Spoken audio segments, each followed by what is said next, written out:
The monster is dying. I really think we're at this very important and critical stage now where the monster is definitely dying, and thank goodness for that, about blooming time. The fear monster. Of course, I think the fear monster will carry on, and those that do will continue to sort of try and scare us. But I think that there is now a critical mass of people who are beginning to realise that this is just a game. This is just a game, that we're being distracted by all sorts of, well, what you might call in say a computer game, these non-role-playing characters, whatever they're called. There's probably a technical term for it. These non-playing characters that just populate the world. And some of them, we see them, don't they? The cars that are driving down the road, the people in the town that you never actually speak to. These sort of people that seem to populate the world and aren't really part of your life. I mean, I'm not saying that they're not real or anything, that they're just sort of, I don't know what you would call them, sprites that materialise at the right time, or that they're extras like in the Truman Show, and maybe they are, and I suspect that some people do believe that. But there does seem to be a lot of people who are in this world but are not actually part of our world. But mostly there's a lot of that comes in through the television, or even now, of course, through the mobile phones and the laptops and the computers and the tablets, with news and stuff that is there to sort of scare us and frighten us and distract us. The fear monster, you might call it, as indeed I did at the beginning. But I think it's dying, although it's desperate to have our attention. And I think that we are wise, if we are wise at all, is to not give it our attention. So we're often told there are things going on in the world that we cannot see or touch or know about. And maybe some of us are connected to it. I'm not saying it doesn't actually happen. But it does seem to be like a bunch of storylines which are there to sort of draw us in. There's a war over here, there's a battle over there, there's a famine down here, there's troubles with this mob, and yet we're not connected to them in any shape or form, and we get very worried about them. Cast your mind back before television, before radio, before even newspapers.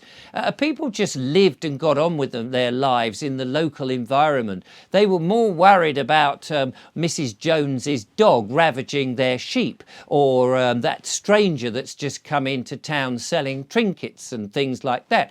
The people just got on with their lives. They weren't worried about everybody else in this world, because a lot of the time they didn't even know they existed. People hadn't heard of China, for example. If you were in the sort of I don't know, in the West Country on your farm down there, tending to your sheep and talking about Mrs. Miggs and her poor little calf that's having a lot of trouble coming out. You didn't know about these wars over here, and now that we have all this propaganda, this stuff that's being beamed out of us through our phones and through our televisions and through the newspapers and through the radio, it's attracting our energy. And our energy, of course, is our ability to think and our ability to materialise the world that we want through positive mental attitude, through keeping ourselves our vibrations high.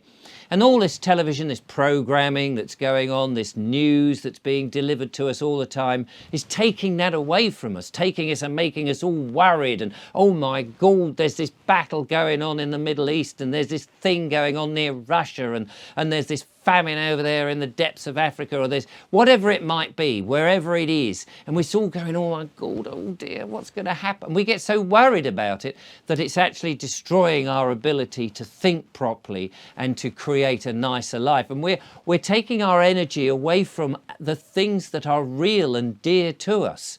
Perhaps that might be our immediate family, our neighbours, our locality, the localism that should be important to us, the things that we can actually touch and feel. That sort of attitude of, oh, there are people telling us that we're not supposed to have animals, that we've got to eat synthetic foods, that we've got to eat bugs, that we've got to take a certain syringe because there's this so-called virus floating about, and if we don't take it, we're stupid. And we've listened to these people, and these people sending this propaganda down through these devices, instead of actually being able to think for ourselves and going, Actually, I don't see any sign of people just dropping down dead here, there and everywhere because there was this virus around. In fact, they're more likely to be dropping down dead because we've allowed them to inject us with something which is not actually beneficial for us. And now it seems that there are court cases going along about these substances that people en masse were hypnotized into taking when we start to realize, hang on a minute, maybe these things were not actually for our benefit and that they've somehow poisoned us with all of this nonsense, and now we're looking for protocols to get shot of it. And when you see there's one particular big pharma company that's near to bankruptcy because they've invested so much in all of this rubbish, and it turns out this rubbish is actually rubbish, that they're about to go belly up, and let's hope they do, in my attitude.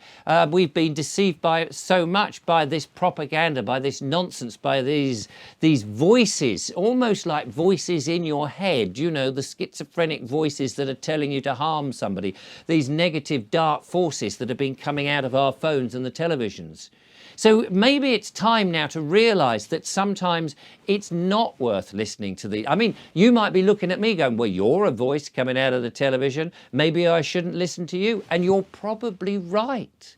You're probably right that actually what you should be listening to and talking to and using critical thinking and common sense is your friends and family, those people around you, those people who are real. And maybe you should, instead of being indoctrinated by those advertisements that come through the same devices telling you how marvellous this wonderful, colourful box of highly processed food in the supermarket is, that actually you should be growing your own stuff or helping local farmers actually grow organic, healthy food, stuff that we know is true, good quality, healthy food, and helping to not only grow it, but to distribute it to those people who can't help it, who can't access it. Then that local idea, that local notion that here is our environment, this is the best place to be. I mean, you know what it's like when the kids go, oh, well, this place is a dump, I don't like it, you know, it's boring. And then the other people always are talking negatively about their town and their environment. And yet we should be talking more positive about it. We should be creating and manifesting in our minds the things that we actually want to happen. Yes, we can push back against those dead corporations, of course, who are desperately trying to extract our money for no reason. Those council taxes where there's no liability order whatsoever, there's no contract to sign. Of course, we should be pushing back against those and developing our own system with our friends and families, with our neighbours, with the people that we know and trust, and building wholesome communities rather than these ones that are being pushed down to us, these 15-minute cities, these surveillance type things, these anti-human ideas that are being pushed by governments that we have no control over, and they've decided to take us. Let's get shot of all of that. Let's continue with that idea that we are in control of our lives. It's our game. If this life is just a game, if it is a game, it's our game, and we play it by our rules. We don't get distracted by their ideas and going, oh, look, there's this terrible thing over here. You should be paying attention to it and keeping you fearful. That fear monster is dying. We don't need it for our lives to thrive. In fact, once we get rid of the fear, once we realise they are non-character role-playing games, whatever the term is, once we realise that they're not important and they're just trying to extract our energy and they're trying to keep us fearful, once we've got that positive vibe and we're building our locality up, we are the winners of that game, and they will wither on the vine and disappear. We are at a time that is absolutely crucial now to push back that fear, and we will thrive beyond our wildest dreams as we realise that we've been conned so much and manipulated so much, but no more. For the fear monster is dead, and he's writhing around in his last death throes, and we can laugh at them and we can poke fun at them, and we go, well, I'm sorry, your time is done. It's over. It's our game, and we're playing by our rules.